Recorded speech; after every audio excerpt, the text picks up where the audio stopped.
Hello, boys and girls. Welcome back to another lesson in calculus. Today I'm going to talk in a monotone voice so that you are not distracted and can really focus and learn what you're supposed to. I'm just kidding. Hey everybody, this is Mr. Bean. Today we're going to be talking about solids of revolution. You're asking us to invade an imperial installation based on nothing but hope. Rebellions are built on hope. May the Force be with us. No, not that type of revolution. We're going to talk about where we have geometrical shapes. We're going to revolve things around in a circle over and over again. It's going to be so much fun. I've also discovered that some kids were complaining to me last lesson. They said I said things were easy and that it wasn't easy for them. So let me clarify. Once you're done with Unit 11, this whole unit, you're going to look back at 11.1 and say, oh yeah, that stuff was easy. That's because some of these other things, they can get a little confusing. And by the time we're all finished, area will actually be pretty easy. So let's start off with first point is sketching the area bounded by these equations. Y equals x squared, y equals 0, and x equals 2. Why don't you sketch that? I'm going to pause the video here and have it appear. Okay, hopefully you have something similar to what I have there, and that it was easy enough from last lesson that you could do that pretty quickly. So what we're going to do is revolve it around the x-axis to create a solid. So think about this. We have all this area here. We're going to rotate this thing around in a circle. So in other words, it's like it's going to come off the screen towards us. I just realized you can't see my hands. I'm pulling my hands off my screen. It's going to come right at you and then go around in a circle down here. So in order to draw this, and trust me, I am really bad at drawing things. For those of you who are artistic and know how to do this, you're going to love this part. I am awful. So what I recommend is that you draw the mirror image down here below. So we're going to draw this mirror image of our dots, and then you kind of do this oval shape. So like an oval here and then a dashed oval behind it to come back around the other half of the oval. That's what I find to be the best. So here to here, this big oval. Oh man, this is going to be weird. You kind of have an oval shape and then an oval shape. We don't have to make that one dashed because we can see it. So over and over again, this weird little oval as you are revolving it. So try and sketch that the best you can, and then let me show you a little animation of what I'm talking about. So here's the same graph, y equals x squared, and we're going to go from 0 to 2. And as we revolve this, I think on this app it actually goes back into the screen. So instead of towards us, it's going to go backwards the other direction. So let me revolve this. So that is going off the screen behind the x-axis, and now this is coming towards us. And yeah, there we go, towards us. Now it's right as close as it can be, and then it's going to come back up. So now watch this. This is cool. Oh, look at that. Here, let me reset it and do this again. So if I revolve, I'm going to turn it this way so you can kind of see what it's doing. Oh, you see that? Now there's a problem with this animation. I like it. It's kind of cool. You can see the three-dimensional of what it's doing, but it's making it look like it's hollow inside here, almost like it's a funnel. This would not be hollow. It is not a funnel. It's totally solid. So if I were to move this, you shouldn't be able to see the x-axis right here. It would be completely flat. So let's go back to our notes here. So this thing is a complete solid with no holes or gaps or anything in there. All right, moving on. What does the area of a cross-section look like? What does a cross-section mean? A cross-section is, if I were to just come along here and slice this thing right down a straight line, just kind of cut it. And then I took the two pieces, I took one piece here and one piece here, and I split it apart and looked at it. So you kind of take it apart and look at what you've just cut. What would that be? What's the area of the cross-section? That is a circle. It would look like a circle anywhere, no matter where we cut it. We could cut it right there. It would be a little circle. The farther out to the end here, it would be bigger circles. But all of those slices that we would be cutting are all circles. Well, what's the area of a circle? Hopefully you remember this. Pi r squared. So that's how we get the area. But what is the radius of this circle? Whatever the function is. Let me clarify that. If I'm looking from the middle here to the edge of the circle, that radius is from the x-axis to the edge of this graph, the curve. And that curve is just x squared, right? That thing is x squared. That's the curve all the way up. And no matter where I place that red line and cut it, it's always going to be x squared. So what I want us to do, though, is instead of calling this function f of x, we're going to be very specific and refer to this function as r of x, capital R of x. Okay, this is actually important. You don't know yet why. It's going to lead us into some things next time. R makes sense because it's radius, so that's easy enough. So this would be r of x equals x squared. I just ran out of room. All right, so what is the area of one cross-section? Pi times radius squared. So the area of one cross-section, if I just take this red line, cut it, pi x squared squared, or in other words, pi x to the fourth. Okay, now to the whole point of why I'm showing you this. What is the volume of a solid? If we wanted to figure out the volume, what that means is I could take an area of a cross-section here. If I took every single possible circle, there's a circle here, here, here, all of these are circles that I'd be cutting off. If I could take every possible little cross-section that I could think of, all these areas, two dimensions, little circle, little circle, little circle, and add them all up, as many circles as possible, then I would get a very close approximation of the solid. So the way we do that is we want, how many surface areas do we want? We want it to approach infinity. That's what we're trying to do. Make it approach infinity. That's where calculus comes in. This is what it is. The volume would be from 0 to 2 of pi radius squared. That is the volume of this weird shape. That leads us to our official formula. That is this. Notice how I brought the pi outside? The pi is a constant. So yeah, I could have left the pi inside here if I wanted, but it's a constant, so we can just put it in front of the integral. We're going to go from a to b of the radius squared, and the radius is just whatever the function is. It's the distance between our axis of revolution and the outside of the object. That might not make any sense yet, but it will as we get into a couple more practice problems. All right, get that written down. I'm moving on and giving you some practice here to look at, some examples. For our next example, we're going to practice drawing. In fact, you want to practice drawing every single one of these today. What is going on here? We've got y equals x plus 1. Let's draw a quick little grid.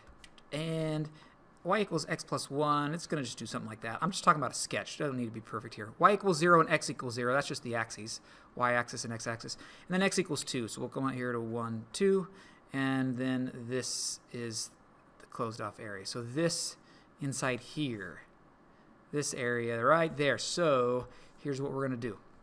In order to take this solid and revolve it around the x-axis, we're going to kind of go in a circle here, revolving it around that. We need to have the mirror image down here. So we're going to go mirror image something like this,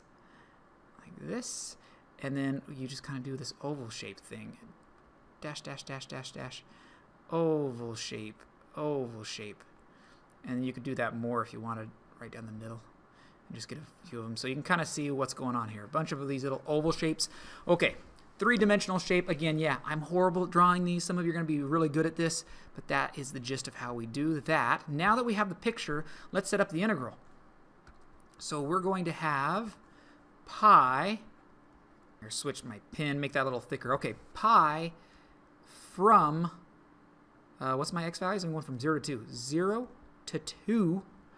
All right, now, remember, this is a mistake that kids make, not putting the pi in front. We've got to do that. And then we want to have the radius being squared. So I'm just going to kind of open up with a bracket here.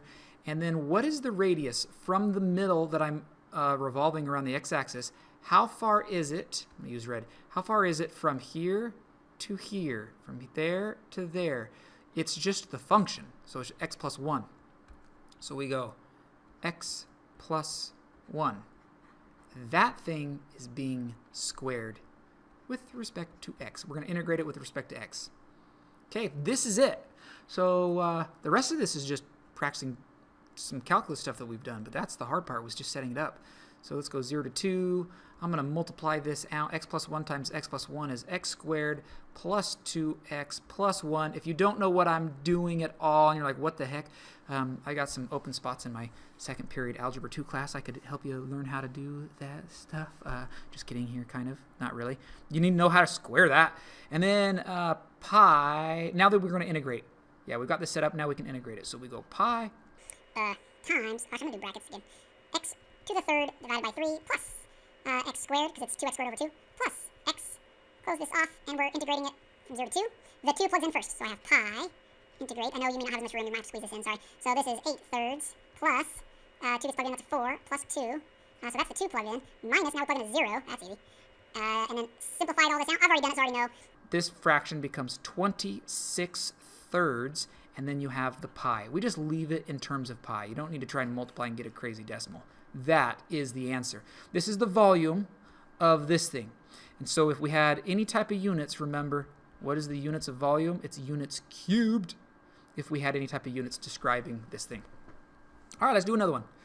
Example 3. From here on out, we're not going to worry about doing all the integral, like solving the integral. Evaluating, I should say. We're all the way down to this. We're just going to practice setting it up right to the step, right here to this step, where we would have to take the integral. So that's what we're going to do for the next couple examples. This one is different because we're going to revolve about the line y equals 2. So we're not doing it around the x-axis. We're doing it somewhere else. That's the little bit of a trick to this. Let's set up real quick what the picture looks like. It's all in quadrant 1. So you can kind of draw your little picture like this. And cheat and use my dashed line. It helps me draw this real quick. Here's my y equals 2 line. So y equals 3 minus x squared. That's a parabola up here where it's just going down like that. And y equals 2, so that's this line. X equals 0 and x equals 1. Oh, please tell me it crosses right here at x equals 1. I think it does. 3 minus x squared. When does it equal 2? When does it cross that? Negative x squared equals negative 1. Yeah, when you solve that, you're going to end up with plus or minus 1. Okay, thank goodness. So that's a negative 1 there. That's a positive 1. So this is the area that we're looking at, just that little piece right there. So how do we revolve that around? We need to do the mirror image of this. So if this is 2 and that's 3, it's going to go down here to 1. Yeah, like this. There you go. Just like that. And then you'd have kind of some circles if you wanted to try and make it circular, something like that. Okay, there's our picture. So let's set up our volume. The volume is going to equal, we're finding volume on this, 0, where are we going? From 0 to 1 of, okay, the radius. Thinking caps, here we go. How far is it from the middle line to the outside function? How far is that? It's kind of hard to tell. So what we're going to do is I'm going to think, where is it from the x-axis? From the x-axis to the graph, that is just simply 3 minus x squared.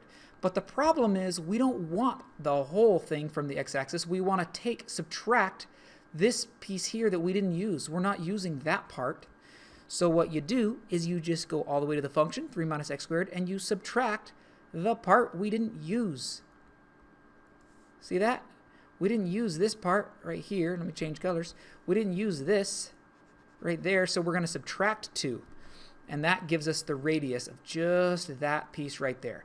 And then don't forget that it is with respect to x. So clean this up. Pi from 0 to 1 of 1 minus x squared, quantity squared with respect to x.